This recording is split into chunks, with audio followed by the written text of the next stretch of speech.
Hello all, and welcome to our chapters 5, which is developmentally, culturally, and linguistically appropriate classroom environments, materials, and approaches, and our chapter 11, which is families of children with special needs or special health care needs discussion. Since this is 2 chapters, this might be a little bit longer, so please feel free to pause the video whenever you need. I personally recommend in 15-minute increments. Get up, move your body, get some water, get a snack, and I will try to make this as to the point as possible. I wanted to start or begin this mini lecture with a quick reflection inspired by this quote by Do Zantamata.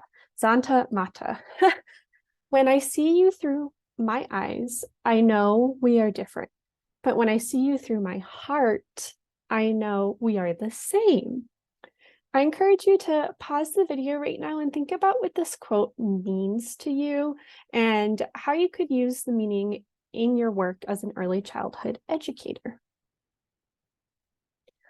As always, our chapter 5 objectives or our chapter objectives are here. For chapter 5, the objectives are to 1, discuss developmentally appropriate practices, 2, describe strategies to create culturally responsive early childhood education environments, and 3, outline practices for effectively working with culturally and linguistically diverse families.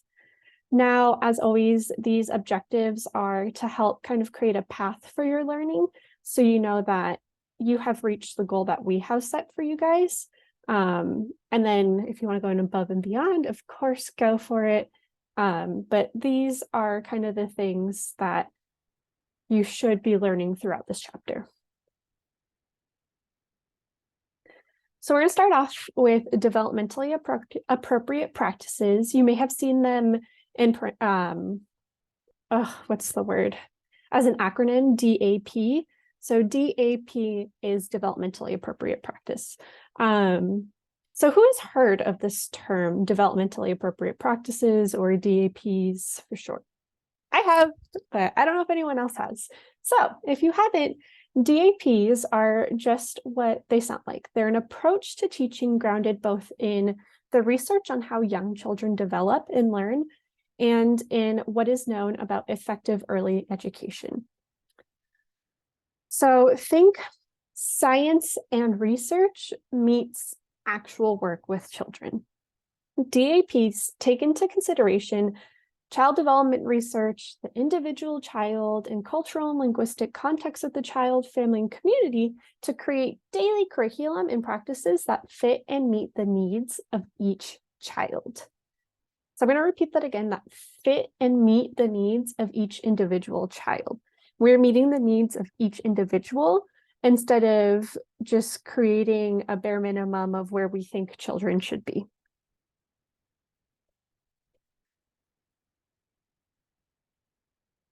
Culturally responsive practices are teaching to the individual needs of children who are culturally, ethnically, and linguistically diverse.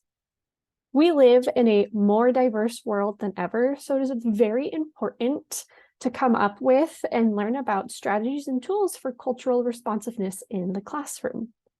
Educators should help students explore their own cultures and contribute to intercultural understanding.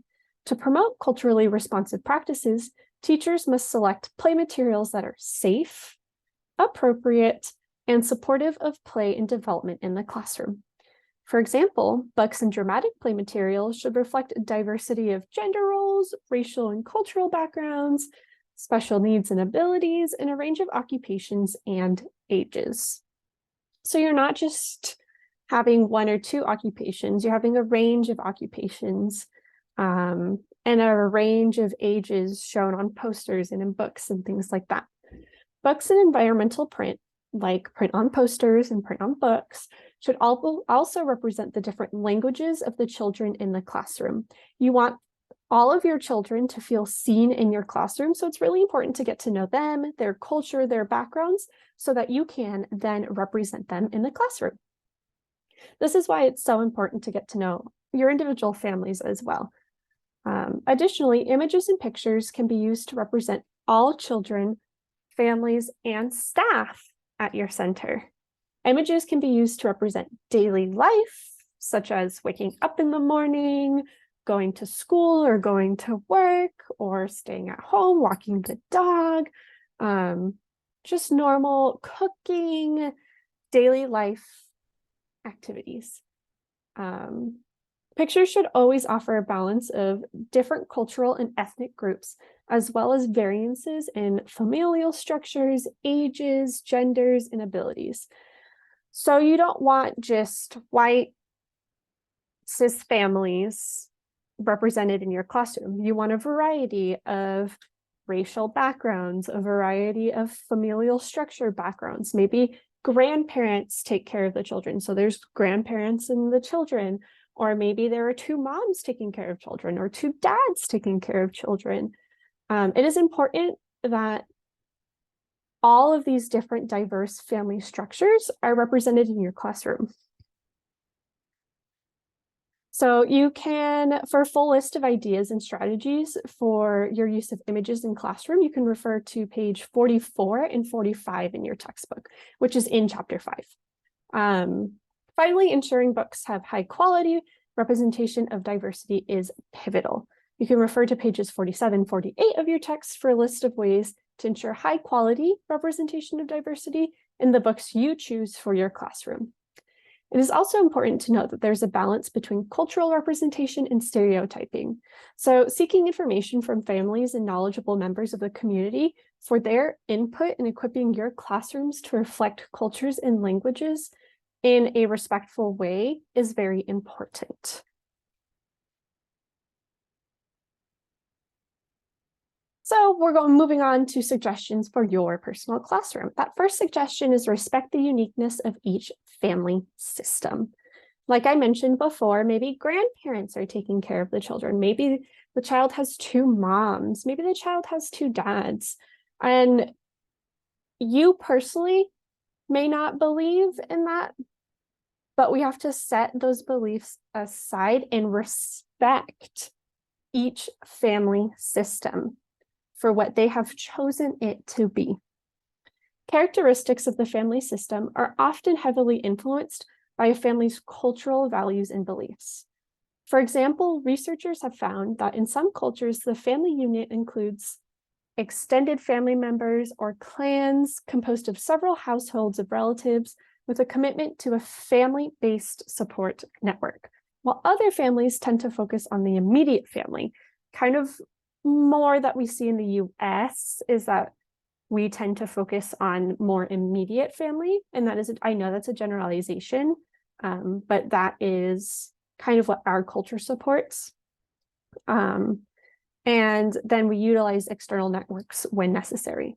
Knowledge and understanding of the variety of family structures and systems increases your ability to respond to each family's needs and to respond to each child's needs.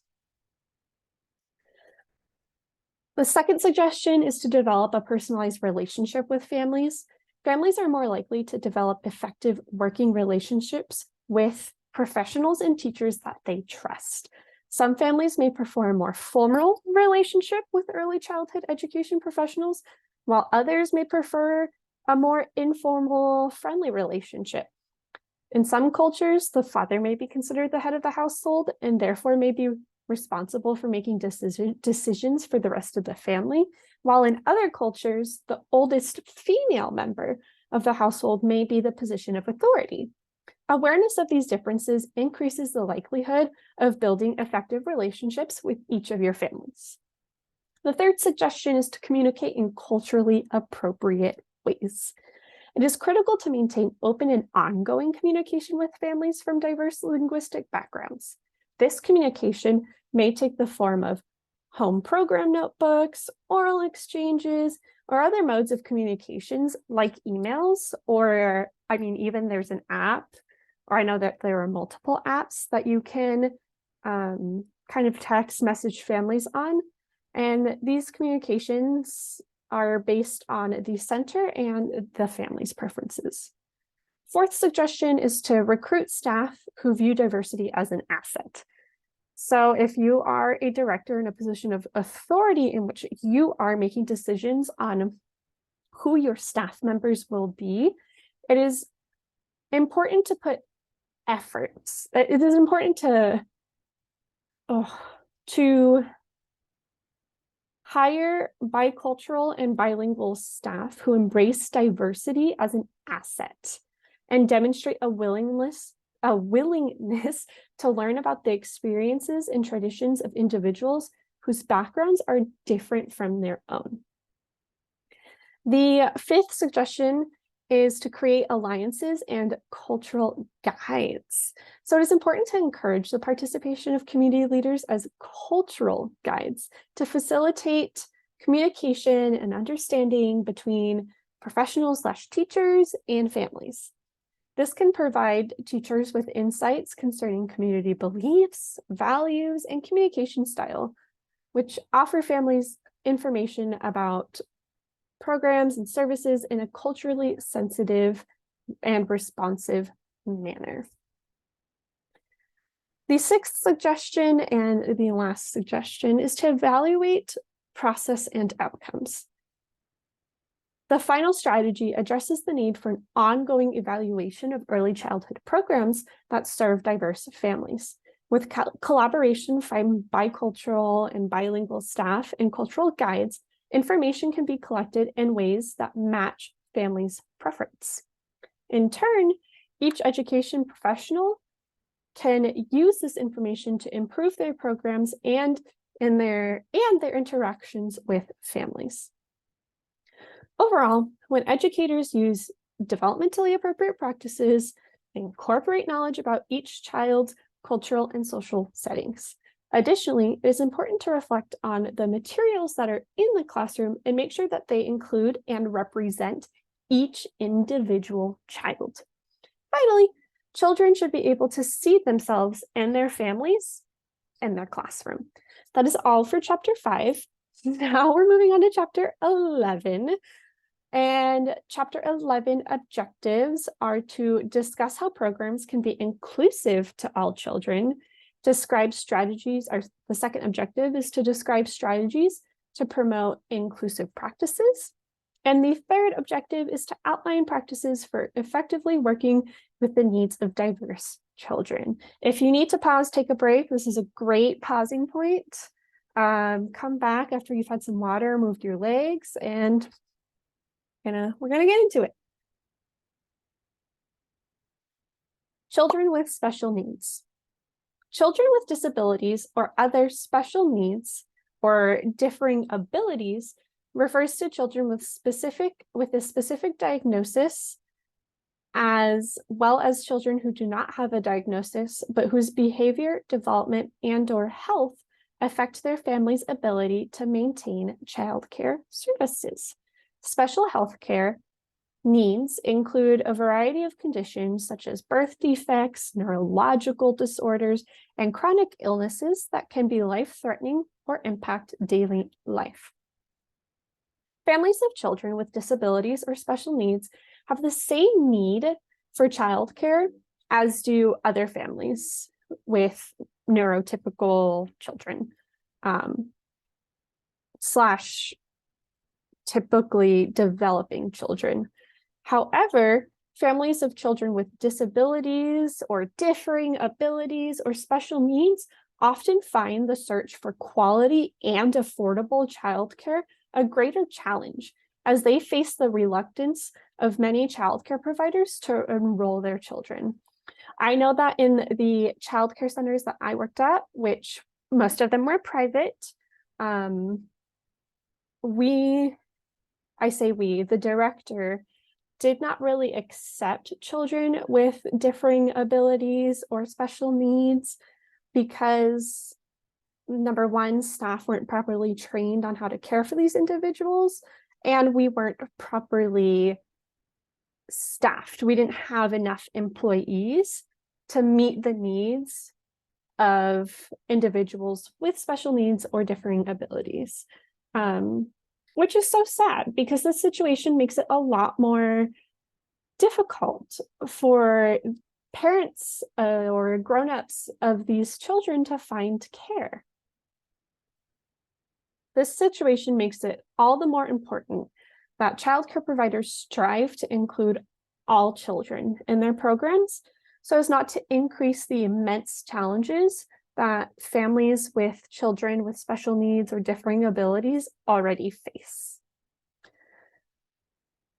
And in accordance with the Individuals with Disabilities Education Act, also known as IDEA, children ages 3 to 21 are entitled to free, appropriate, and public education, FAPE, FAPE, in the least restrictive environment, which is an LRE. The least restrictive environment requires that, to the extent possible, children with disabilities should have access to the general education curriculum along with learning activities in settings that are available to their peers without disabilities or differing abilities. Corresponding federal legislation applied to infants and toddlers, children birth to 3, and their families specifies that early intervention services and supports must be provided in natural environments, generally interpreted to mean a broad range of contexts and activities that generally occur for typically developing infants and toddlers in homes and communities. Everyone benefits from quality early childhood education programs that provide inclusive care. Children who have a differing ability or special need get to know and interact with typically developing peers, while their families benefit from programs and services they need to achieve their parenting goals. Children who are typically developing benefit when they have the opportunity to get to know peers who are atypically developing in the classroom. Everyone has the opportunity to learn about other human beings in regard to their strengths and their challenges. So what can you do in your classroom to support all abilities and needs? First, you can start with the assumption that all children are competent. Then adapt the environment so that it is developmentally appropriate, challenging, and fits the needs and interests of each child. While there may be a need to support a child's mastery of a specific skill, keep the whole child in mind, particularly the child's social and emotional experience. Secondly, consider the following questions when adapting an activity for a child with special needs. Does the child have an opportunity to be in control of the learning experience? Is there a balance between adult-initiated learning and child-initiating learning? Can the child make choices while learning the skill? Is the child able to initiate his or her own efforts to practice the skill with support given by the child care provider when needed? Is the child gaining self-confidence and showing the joy of accomplishment while learning? And is there room in the activity for the child to make discoveries? Thirdly, collaborate with families and specialists. To effectively meet the needs of children with differing abilities and learning characteristics, early childhood educators may need to expand the way in which they learn, in which they reach out to families and link with specialists. These two groups of people, families, specialists, have important information to share and can serve as resources to support children in an early childhood development program. Finally, get to know each individual child. When serving a child with differing abilities, focus on their needs instead of their disability or its label. Early childhood educators can go far towards setting the tone of a welcoming and understanding.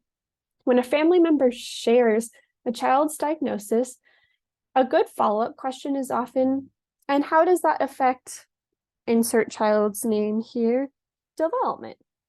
This approach can help assure a family member that the child care provider is sincerely concerned about the success of the child and is interested in providing appropriate, individually tailored care. Well, that is a wrap. Having a solid foundation in developmentally appropriate practices, which include the importance of learning about and meeting the needs of each individual child, goes a long way to providing inclusive early childhood education. Support, accommodations, and collaboration are essential to providing inclusive childhood education programming. Children and families want to be accepted and included in their community regardless of ability. They want to truly belong. It is critical that children with differing abilities or special needs in their families are included in quality and inclusive early childhood education programs that are the natural environments of their peers who are typically developing. Children learn from their interactions with other children and their surroundings while developing a sense of security and self-esteem from caring relationships with teachers. Everyone benefits from quality early childhood education programs that provide inclusive care. That is a wrap. I hope everybody has a fantastic week, and I will see you guys next week. Bye.